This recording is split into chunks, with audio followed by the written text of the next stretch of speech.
தமிழில் முதல் பக்தி சேனல் சாய் டிவி.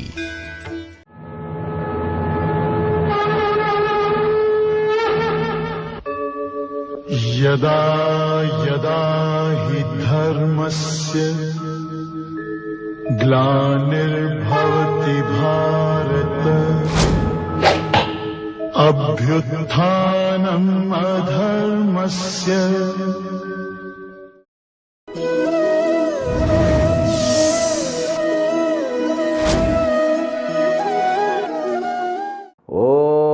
प्रपन्नपारिजाताय तोत्रवेत्रैकपाणये ज्ञानमुद्राय कृष्णाय गीतामृतदुहे नमः. ஓம் மூர்த்தி எல்லாம் வாழி எங்கள் மோனகுரு வாழி, அருள் வார்த்தை என்றும் வாழி, அன்பர் வாழி பராபரமே. ஹரிஹி ஓம். எல்லாம் வல்ல இறைவனுடைய பேரருளாலும் அம்பிகையினுடைய திருவருளாலும் நம் அனைவருக்கும் அனைத்து விதமான சௌபாகியங்களும் கிட்டி நம் வாழ்க்கை மேன்மேலும் சிறக்க வேண்டும் என்கின்ற பிரார்த்தனையுடன் இன்றைய உரையை ஆரம்பிக்கின்றோம். ஸ்ரீமத் பகவத்கீதா 33வது ஸ்லோகம் 2வது அத்தியாயத்தில் ஸ்ரீ பகவான் உவாச அத சேத்வமிமம் தர்ம்யம் சங்கிராமம் ந கரிஷ்யசி ததஸ்வதர்மம் கீர்த்திஞ்ச ஹித்வா பாபமவாப்ஸ்யசி. பகவான் கிருஷ்ணர் அர்ஜுனனுக்கு 31வது ஸ்லோகத்திலிருந்து 37வது ஸ்லோகம் வரைக்கும் தர்ம அதர்மத்தினுடைய கோட்பாட்டின் வழியாக அவனுக்கு கற்றுக் கொடுக்க வேண்டியதை கற்றுக் கொடுக்க ஆரம்பித்திருக்கின்றார். அவர் சொல்ல வரும் பொழுதே உன்னுடைய சுதர்மத்தில் நீ நிலைத்து நிற்க வேண்டும் அப்படின்னு தான் ஆரம்பித்தார். சுதர்மம் என்றால் தன்னுடைய சுபாவத்திற்கும் தன்னுடைய தான் மேற்கொள்ளக்கூடிய தொழிலுக்கும் ஒருங்குபாடை கண்டு கொள்ளுதல்னு அர்த்தம். அத்துணை பேருக்கும் அத்துணை தொழிலும் ஒத்து வராது. ஒவ்வொரு சரீரமும் அதற்கேற்ற குண நலன்களுடன் இருக்கின்றன அப்படிங்கிறத நம்ம புரிஞ்சுக்கணும். இப்போ ஒருத்தர் சாந்தமாக இருப்பார், ஒருத்தர் குரோதமாக இருப்பார். எப்போ பார்த்தாலும் சாந்தமாக இருக்கிறவர்கிட்ட அமைதியான வேலைகள் எதை கொடுத்தாலும் அவர் பண்ணிடுவார். அவர்கிட்ட ஒரு நிர்வாகத்தை கொடுத்து ஒரு 100 பேரை நீங்கள் மேய்க்கணும் அப்படின்னு சொன்னால் அவரால் முடியாது. இதே குரோதமே வடிவான ஆக்ரோஷமாக இருக்கின்றவர்களிடம் அது ஆரோக்கியத்திற்கும் கேடுதான். ஆனாலும் கூட அந்த ஆக்டிவாக ரஜோகுணமாக இருக்கக்கூடிய அப்படிப்பட்ட நபர்களிடம் ஒரு நிர்வாகத்தை கொடுத்து அந்த நிர்வாகத்தை நாம் வழிநடத்தி சென்றால் அது ஈஸியாக சுலபமாக அவரால் செய்ய முடியும். அப்போது தன்னுடைய சரீரத்தினுடைய குணநலன்கள், தன்னுடைய மனதினுடைய குணநலன்கள், இவைகளை கருத்தில் கொண்டு அதற்கேற்ற தொழில்களை வகுப்பதற்காக உண்டாக்கப்பட்டதுதான் இந்த தர்ம, அதாவது வர்ணாசிரம தர்மம் என்று சொல்லப்படுவது. அதை பற்றி நம்ம கடந்த வகுப்பில் கொஞ்சம் பார்த்திருக்கின்றோம். ஆனாலும் கூட 4வது அத்தியாயத்தில் மீண்டும் அவர் ரொம்ப அழகாக சொல்ல போகின்றார். இப்போ அவர் சொல்கிறார், அர்ஜுனா, இந்த போர்க்களத்தில் நீ போரிடுவது தான் உன்னுடைய தர்மம். உன்னுடைய மனது தற்காலிகமாக சோர்வடைந்திருந்தாலும் கூட நீ அதில் நிலை பெற்று உன்னை வெற்றி கொண்டு நீ அவர்களை வெற்றி கொள்வாயாக என்று சொல்லிவிட்டு, நீ அப்படி போர் புரியாமல் விட்டுவிட்டால், ஓகே, அதச்சேத் அப்படிங்கிறார்.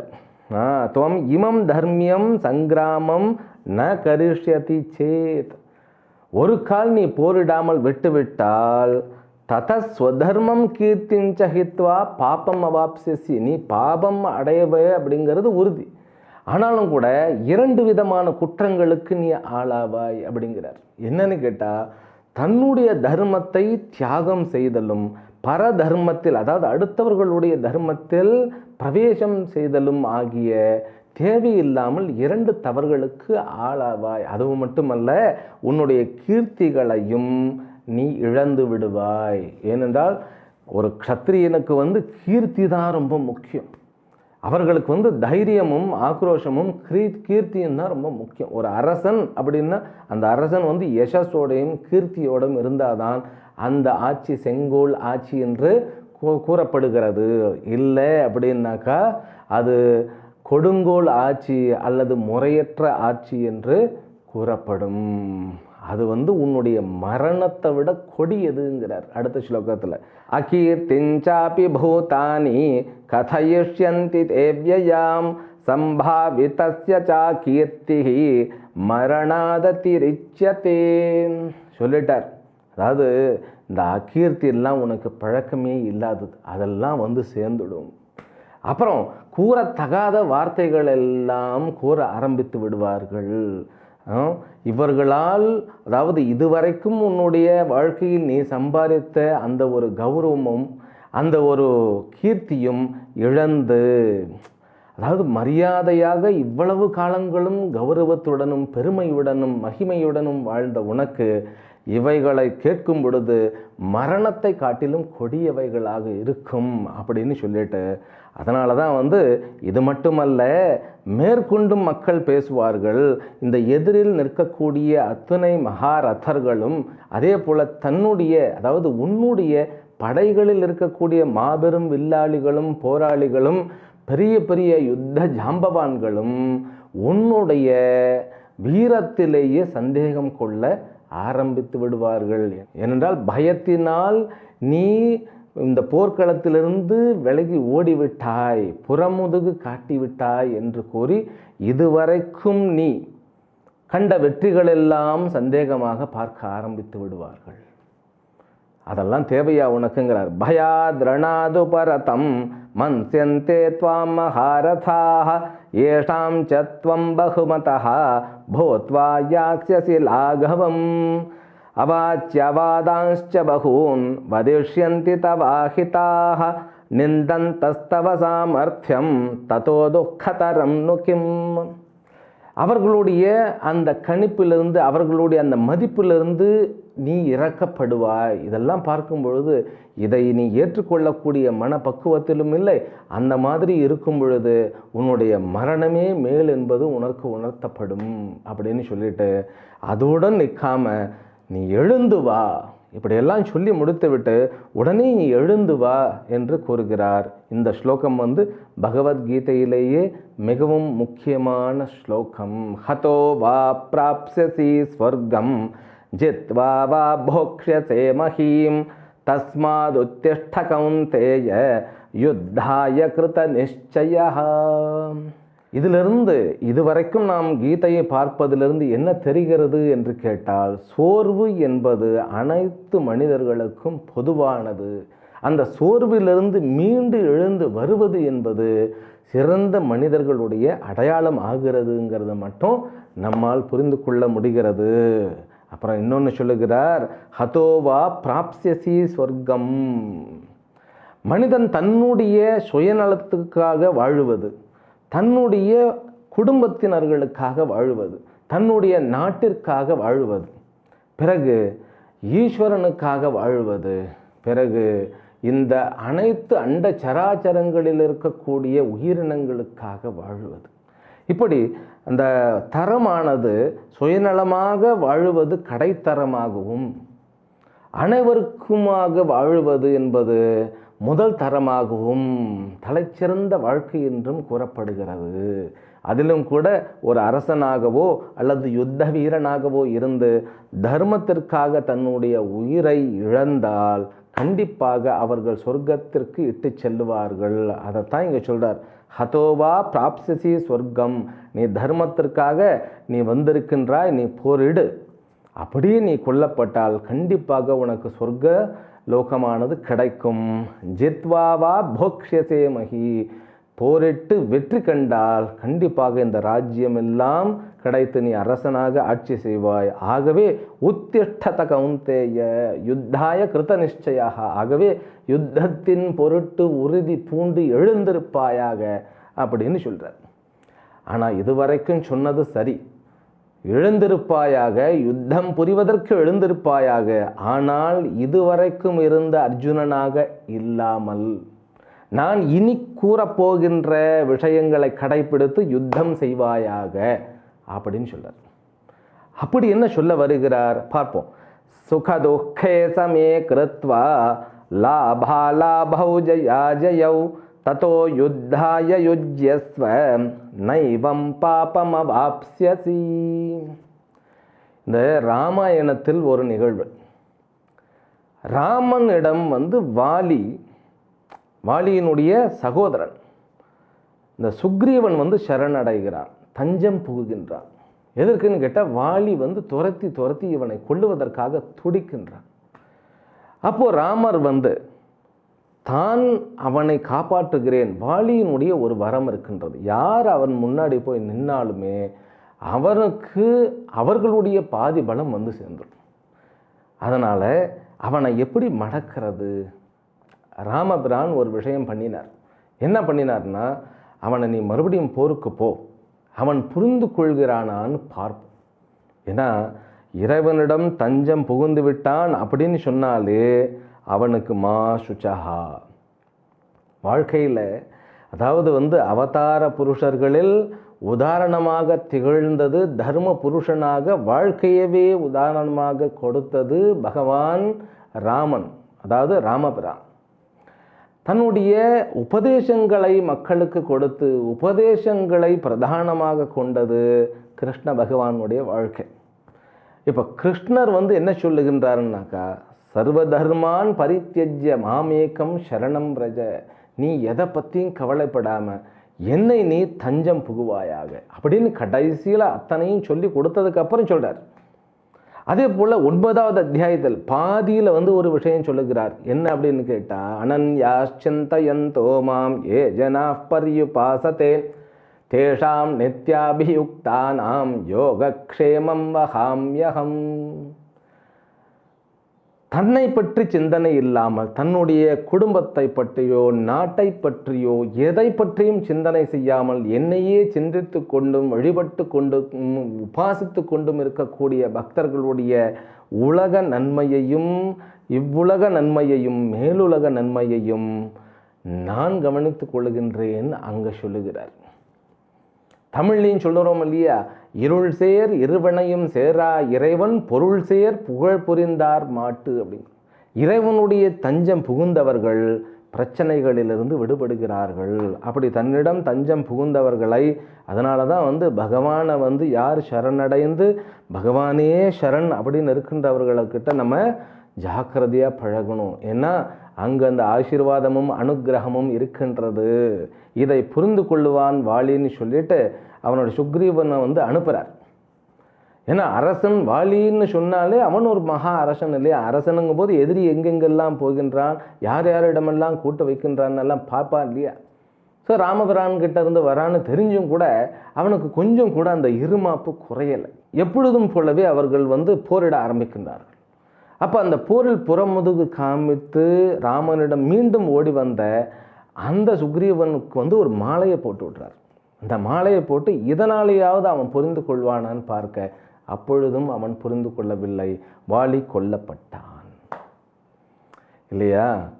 அதுதான் அந்த ஆசீர்வாதம் கொடுத்து இதுவரைக்கும் போர் புரிந்த சுக்ரீவன் வேறு, இதற்கு பிறகு வருகின்ற சுக்ரீவன் வேறு என்பதை சுக்ரீவனும் புரிந்து கொள்ள வேண்டும், இந்த வாலியும் புரிந்து கொள்ள வேண்டும். அப்படிங்கிறதுக்காக தான் அந்த மாலையை அவனுடைய கழுத்தில் அவர் போட்டு அனுப்பினார்.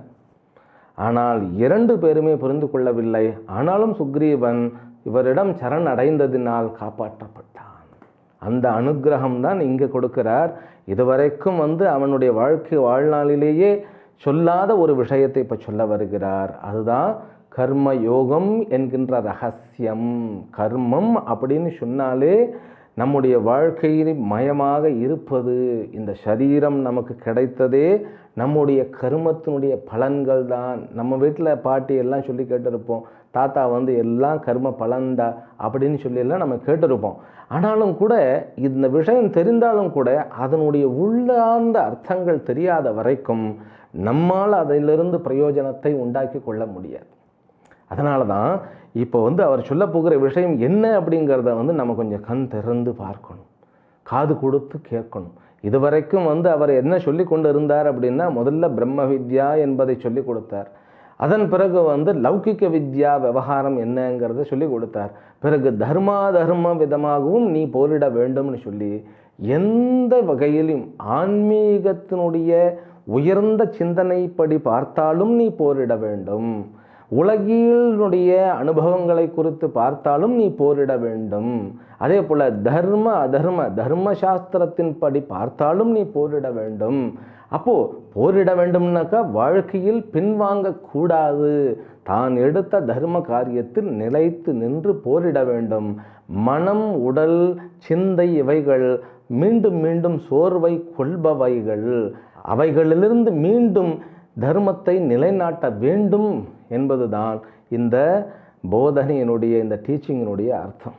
ஆனால் நாம் தர்மத்தை செய்யும் பொழுது இந்த தர்மத்தையே படியாக மாற்றி, அவைகளையே ஏணியாக மாற்றி, கீழே தள்ளக்கூடிய குணத்தை கொண்ட கர்மத்தை வைத்து கொண்டே மேல்நிலையை அடைவது எப்படி என்கின்ற ரகசியத்தை தான் சொல்லப் போகிறார். நல்லா நான் இன்னொரு தடவை சொல்கிறேன், புரிந்து கொள்ளுங்கள். கர்மத்தினுடைய சுபாவம் என்னன்னு கேட்டால் நம்மை கீழே தள்ளுவது தான். எப்படி ஒரு சிகரத்திலிருந்து நதியானது பாய்ந்து பூமியை நோக்கி வரும்பொழுது எவ்வளவு வேகமாக வருகிறது, அதுதான் கர்மத்தினுடைய கதி. கஹனா கர்மனோ கதிஹி அப்படின்னு எதிர்காலத்தில் சொல்ல போகிறார். 4வது அத்தியாயத்தில் சொல்கிறார், ஒவ்வொருவரும் அவரவர்களுக்கு உண்டான கர்மத்தில் தானப்பா நம்ம பிறக்கிறோம். ஆனால் அந்த கர்மம் எங்கிருந்து ஆரம்பிக்கப்பட்டது, எங்கு முடிய போகிறதுன்னெல்லாம் ஒன்றும் தெரியாது. அது பார்த்தா இந்த நூடுல்ஸ் மாதிரியே இருக்கும். நூடுல்ஸினுடைய ஆரம்பம் கண்டுபிடிக்க முடியாது, முடிவை கண்டுபிடிக்க முடியாது, எப்படியெல்லாம் பின்னி பிணைந்து இருக்கின்றது அப்படின்னு கண்டுபிடிக்க முடியாது. இதெல்லாம் அந்த காலத்தில் இல்லைன்னு நினைக்கிறேன். இந்த உணவுகள்லாம் இருந்திருந்தால் இதையும் சாஸ்திரத்தில் ஒரு உதாரணமாக கொடுத்திருப்பார்கள். அப்போது இந்த கர்மம் என்பது எந்த கர்மத்தினால் ஒருவன் சந்தோஷமாக இருக்கின்றான், எந்த கர்மத்தினால் ஒருவன் துக்கம் படுகிறான், எந்த ஒரு கர்மத்தினால் இந்த ஜென்மமானது கிடைத்தது, இதெல்லாம் கண்டுபிடிக்கிறதுங்கிறது நம்முடைய மனதிற்கும் புத்திக்கும், அதாவது மனிதனுடைய எப்பேற்பட்ட பேரறிவாளராக இருந்தாலும் கூட, புத்தி சாதுரியவானாக இருந்தாலும் கூட, அவர்களுடைய புத்தி சக்தியை காட்டிலும் அப்பாற்பட்டது. அதை தான் சொல்கிறார், கர்மணோஹ்யபி போத்தவ்யம் ச விகர்மணஹ அகர்மணச்ச போத்தவ்யம் கஹனா கர்மணோ கதிஹி அப்படின்னு சொல்லி 4வது அத்தியாயத்தில் கர்மம் அகர்மம் என்கின்ற 2 சமாச்சாரங்கள். இந்த பகவத்கீதை என்பதே செல்ஃப் ஆபரேஷன் தான் சொல்லணும். செல்ஃப் ஆபரேஷன்னா என்ன? தனக்குத்தானே செய்து கொள்ளக்கூடிய ஆபரேஷன், கத்தியின்றி ரத்தமின்றி. அதே போல் தன்னை சீர்தூக்கி ஆழ்ந்து ஆராய்ந்து உணர்ந்து கொள்வதற்கு உதவுவது இந்த பகவத்கீதை. அதனால தான் இந்த சாஸ்திரத்துக்கு அவ்வளவு சிறப்பு. அதைத்தான் பகவான் கிருஷ்ணர் என்ன சொல்லுகிறார்னு கேட்டால், அவ்வளவு சூக்ஷ்மமான கர்மத்தை ஏணியாக மாற்றுவதற்கு பயன்படுகின்ற யோகமே கர்ம யோகம். கர்மத்தை யோகமாக மாற்றுவதனால் அதற்கு பேர் கர்ம யோகம். அதே கர்ம யோகத்தை அவர் புத்தி யோகம் அப்படின்னு சொல்லுவார். அது ஏன் புத்தி யோகம் அப்படின்னு சொல்கிறார் அப்படின்னு பார்க்கலாம். அப்போது இது ஏதோ ஆன்மீக முன்னேற்றத்திற்காக மட்டும் இது பயன்படுத்தப்படுகிறது இந்த கர்ம யோகம் அப்படிங்கிறது இல்லை. ஆன்மீகம் என்பது வாழ்க்கையே. வாழ்க்கை என்பது ஆன்மீகம். கடவுள் எங்கே இல்லை சொல்லுங்க பார்க்கலாம். இந்த ஊனுடம்பு ஆலயம் உள்ளம் பெருங்கோயில் அப்படின்னு சொல்லி நம்ம பெரியவர்கள்லாம் சும்மா சொல்லலை. அதாவது சித்தர்கள் இந்த உடலை கண்டம் செய்தாலும் இந்த உடலை வைத்துத்தான், அதாவது உடலினுள்ளே ஒரு பொருள் கண்டேன் அப்படின்னு சொல்கிறார் இல்லையா. அப்போது இதுதான் சிவன், இதுதான் விஷ்ணு. இப்போ இந்த சரீரம் அப்படிங்கிறது, நம்ம இந்த சரீரத்துக்கு முக்கியத்துவம் வேறு விதத்தில் கொடுக்குறோம். எப்படி கொடுக்குறோன்னா, இதுக்கெல்லாம் அலங்காரம் பண்ணி இந்த மண்ணுக்குள்ளே போகக்கூடிய அந்த சரீரத்துக்கு முக்கியத்துவம் கொடுத்து அதை பிடித்து கொண்டு அதையே தொங்கணும்னு நினைக்கிறோம். அதற்காகத்தான் அதை திட்டுறது. இது மலம் நிறைந்த இந்த சரீரம், மண்ணுக்குள் போகக்கூடிய சரீரம், இதை பிடித்து தொங்கக்கூடாது. இந்த சரீரம் அற்புதமானது, இதற்குள் ஒரு பொருள் என்று ஒன்று இருக்கிறதுன்னு சொல்லி இந்த சரீரத்துக்குள்ளே பார்க்க வேண்டிய சமாச்சாரம் வேற அப்படிங்கிறது தான் ஆன்மீகம். அப்போது ஆன்மீகம் என்பது திருமணத்திற்கு எதிரானதோ அல்லது பிள்ளைகளை பெற்றுக்கொள்வதற்கு எதிரானதோ அல்லது இந்த வாழ்க்கையில் சொத்து சம்பாதித்து கொண்டு நம்முடைய குழந்தைகளுக்காகவும் சனாதன தர்மத்தை வளர்ப்பதற்காகவும் நாட்டிற்காகவும் செய்வதற்கு எதிரானதோ அல்ல. ஆன்மீகம் என்பது இவ்வனைத்தையும் உள்ளடக்கியது. அதனால தான் நம்முடைய சுவாமிகள்லாம் பாருங்கள் எல்லாம் தம்பத்திய சமேதர்களாகத்தான் இருப்பார்கள். காசி விஸ்வநாதன் கூட அவர் தபஸ் பண்ணிட்டு இருப்பார். ஆனால் அவரே மதுரை மீனாட்சியாக சுந்தரேஸ்வரராக அங்கே அழகாக திருமணம் பண்ணின மாதிரி தான் இருப்பார். அப்போ சந்நியாசத்துக்கு ஏதாவது கடவுள் இருக்கிறதா சுவாமிகளே அப்படின்னு கேட்டா, சந்நியாசம் என்பது ஒரு வாழ்க்கை முறை, அதில் குழம்ப வேண்டிய அவசியம் இல்லை. இல்லறம் எப்படி ஒரு வாழ்க்கை முறையோ சந்நியாசம் என்பது ஒரு வாழ்க்கை முறை. அங்கு செய்யக்கூடிய சாதனைகளும் இருக்கின்றன. இவைகளெல்லாம் 5வது அத்தியாயத்தில் நாம் தெளிவாக உணர்ந்து கொள்வோம். எல்லாத்தையும் போட்டு குழப்பிக்கக்கூடாது. குழப்ப வேண்டிய அவசியமே இல்லை, குழம்ப வேண்டிய அவசியமே இல்லை. அத்தனையும் தெளிவாக சொல்லி கொடுக்கப்பட்டிருக்கிறது. நமக்குத்தான் நேரம் இல்லை. ஏன்னா எல்லா நேரமும் இந்த குட்டி உலகத்துக்குள்ளே போயிடுறது.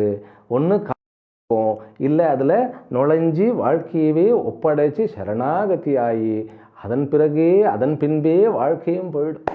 அப்போ உலகம் வெளியில் முதல்ல இருந்தது, இப்போ கைக்குள்ளே இருக்கிறது. அதனால் சொஃபஸ்டிகேட்டட் சம்சாரியாக நம்ம தொடர்ந்துக்கிட்டு இருக்கோம். எல்லாரையும் சேர்த்து தான் சொல்கிறேன் நான். ஏன்னு கேட்டால் கொஞ்சம் நேரத்தை ஒதுக்கணும், படிக்கிறதுக்கு நேரத்தை ஒதுக்கணும். ஏன்னா எவ்வளோ பெரிய பெரிய சமாச்சாரங்கள்லாம் பண்ணப்பட்டிருக்கு. இந்த ஊரில் தான் ஸ்ரீரங்கம் இருக்கிறது, திருவானைக்காவல் ஆனைக்கா அண்ணல் இருக்கிறார், தாயுமானவர் இருக்கிறார், நாச்சியார் இருக்கிறார், வெக்காளியம்மன் இருக்கிறார், சமயபுரம் மாரியம்மன் இருக்கிறாள். அப்போது இதெல்லாம் இந்த ஆலயங்கள் எல்லாம் எதற்காக அமைக்கப்பட்டன அப்படின்னு இதெல்லாம் படித்தால்தான் தெரியும். நம்ம போய் எனக்கு வீடு வேணும், வாசப்படி வேணும், லக்ஷ்மி வேணும்னு அத்தனையும் கொடுக்கும். ஆனால் அதே கோயில்களுக்குள் அந்த கோயிலினுடைய தத்துவம் என்பது ஒன்று இருக்கின்றது. இந்த ஸ்தூல சரீரத்தினுடைய அப்படியே ஒரு பிரத்யேகம், அதை அப்படியே காட்டுவதற்காக அதை அப்படியே ஒரு கோயிலாக கட்டியிருக்கின்றார்கள். இந்த சரீரம் என்பது 3 படித்தரங்களை கொண்டது. அதனால தான் சில கோயிலில் 5 பிரகாரங்கள் இருக்கும், இல்லது 3 பிரகாரங்கள் இருக்கும். இதெல்லாம் இந்த சரீரத்தினுடைய தத்துவம். உள்ளே இருக்கக்கூடிய கர்ப்ப கிரகம் என்பது இருட்டாக இருக்கக்கூடிய காரண சரீரம் புத்தியை குறிக்கும். அதில் கற்பூரம் ஏற்றும் பொழுது ஞானம் என்கின்ற சாஸ்திர ஞானம் என்கின்ற கற்பூரமானது ஏற்றப்படும் பொழுது நமக்கு அங்கு இருக்கக்கூடிய ஈஸ்வரனும் இந்த ஈஸ்வரனும் ஒன்று என்கின்ற புரிந்து கொள்ளல் ஏற்பட வேண்டும் என்பதற்காக இவ்வளவு பெரிய கோயிலை கட்டி நம்முடைய உடல் மனம் புத்திகளை நாம் உறுதியாக ஆக்குவதற்கும் ஒருமுகப்படுத்துவதற்கும் ஏற்படுத்தப்பட்டதே ஆலய வழிபாட்டு முறை. அதனால தான் ஆலயம் தொழுவது சாலவும் நன்று அப்படின்னு சொல்லுவாங்க. அனைத்து வைத்தியர்களுக்கும் அங்கு உள்ள போனால் அவரவர்களுடைய பக்குவத்திற்கேற்ற வயதிற்கேற்ற அனுகிரகமானது கிடைக்கும் இல்லையா? அதுதான் அற்புதமான வாழ்க்கை முறை. அதனால் இந்த கர்மயோகங்கள் வெறும் கற்களில் ஆன்மீகம் இல்லை. ஆனால் அந்த கற்கள் எப்படி தத்துவங்களில் புதைக்கப்பட்டிருக்கின்றன அப்படிங்கிறது தான் நம்முடைய சனாதன தர்மங்கள் இருக்கின்றன. நீங்கள் அந்த கோபுரத்தை பார்த்துக்கிட்டே இருக்கணும் போல தோணும். எந்த கோயிலுக்கு போனாலும் அந்த கோபுரத்தை பாருங்களேன். அந்த கோபுரத்தில் நல்லதும் இருக்கும், பார்க்கக்கூடாததும் இருக்கும். சரீரத்தில் நல்ல அவயவங்களும் இருக்கும், கழுவிக்கு பயன்படுத்தக்கூடிய அவயவங்களும் இருக்கும் இல்லையா? அதனால் இந்த உலகம் என்பது இரண்டும் கலந்தது. என்னுடைய பார்வை என்பது என்னுடைய தரத்தையும் என்னுடைய வாழ்க்கையினுடைய உயர்வையும் நிர்ணயிக்கிறது. அதனால் அந்த கோபுரத்தில் நல்லதில் பார்க்கும்போது அதில் ஒரு சிந்தனை. ஒவ்வொரு சிலையும் ஒவ்வொரு கதையை கொண்டது. அந்த கதை என்பது ஒரு செய்தியை கொண்டது, நமக்குன்னு ஒரு மெசேஜை கொடுக்கும். அப்போ நல்ல சம்ஸ்காரம் தினந்தோறும் காலையில் நாம் ஆலயம் சென்றால் அந்த ஒரு நல்ல சம்ஸ்காரம், புத்துணர்வு, ஆரோக்கியம், இறைவனுடைய அனுகிரகம் இதெல்லாம் கிடைக்கும். அப்போது நான் என்னுடைய அன்றாட வாழ்க்கையில் நுழைவதற்கு முன்பே அவைகள்லாம் பண்ணும் பொழுது இவன் யுத்த களத்திற்கு போகின்றான்.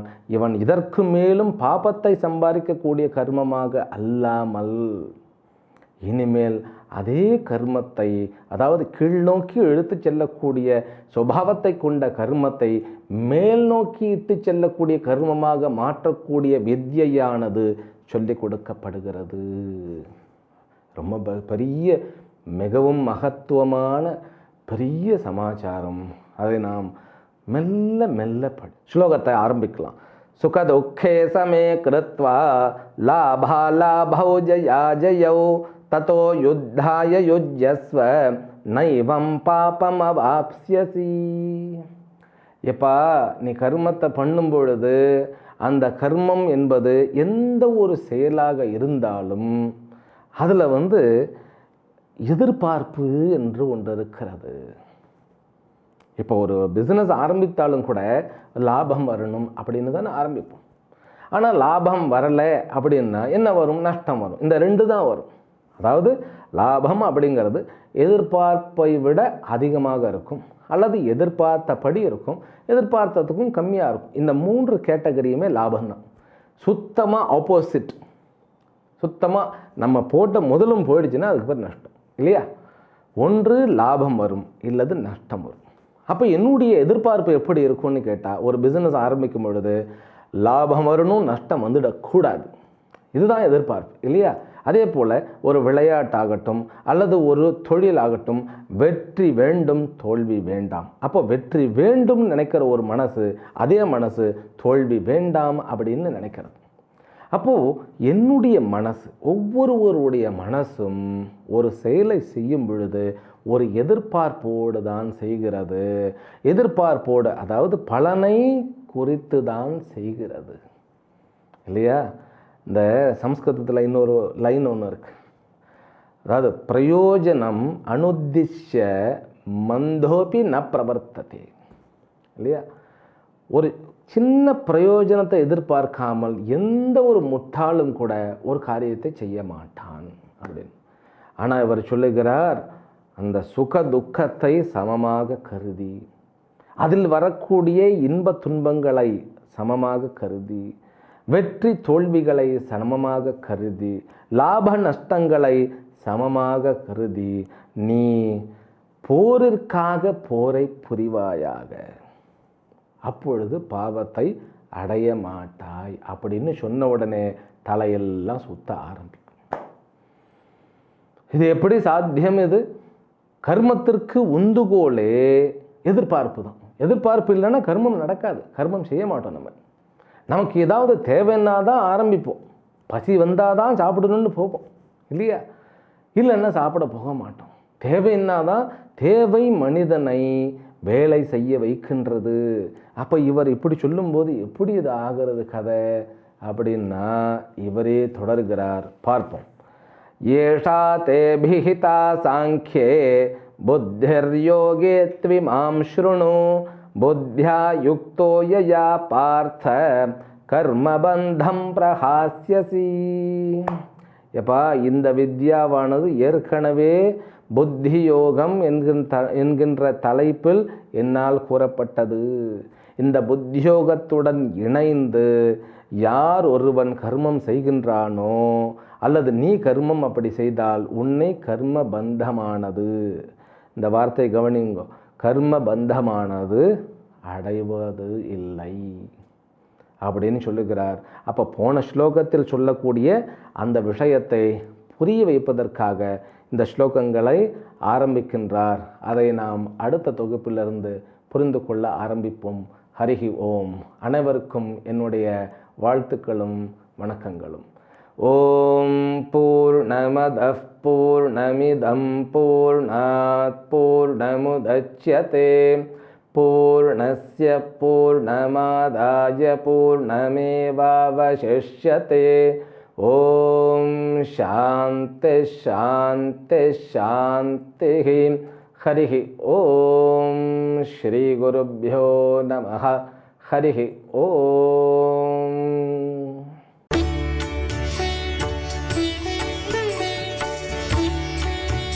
தமிழில் முதல் பக்தி சேனல் சாய் டிவி.